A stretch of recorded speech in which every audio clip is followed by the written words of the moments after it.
বর্তমান সময়ে রাজা হসপিটালে বসেই সুখবর দিয়েছে সে কন্যা সন্তানের বাবা হয়েছে। রাজার সুখবর শুনেই রাজার এক্স ওয়াইফ আখি লাইভের মাধ্যমে এসে জানিয়েছে যে আখিও তার স্বামীকে বিয়ে করে নিয়েছে।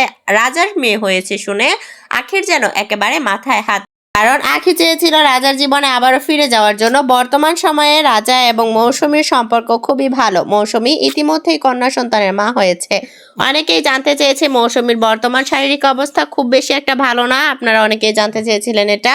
এখন মৌসুমী হসপিটালে ভর্তি আছে, তবে এখন খুব বেশি একটা ভালো না মৌসুমীর শারীরিক অবস্থা। বর্তমানে রাজা হসপিটাল থেকে ভিডিওর মাধ্যমে জানিয়েছে এই তথ্য এবং লাইভের মাধ্যমে জানিয়েছে তার প্রাক্তন স্ত্রী যেন তার বর্তমান সন্তানকে নিয়ে কোনো ধরনের কোনো টপিক নিয়ে কথা না বলে এবং আখিকেও সাবধান করে দিয়েছে। আখিকে বলেছে যে তার এক্স ওয়াইফ যেন রাজার বর্তমান সন্তান নিয়ে কোনো কথা না বলে। তবে আখি জানিয়েছে প্রায় কিছু মাস আগেই বিয়ে করেছে আখি, গোপনে বিয়ে করেছে। বর্তমানে রাজার মেয়ে হওয়ার পর আখি সেটা প্রকাশ করেছে দর্শকদের সামনে।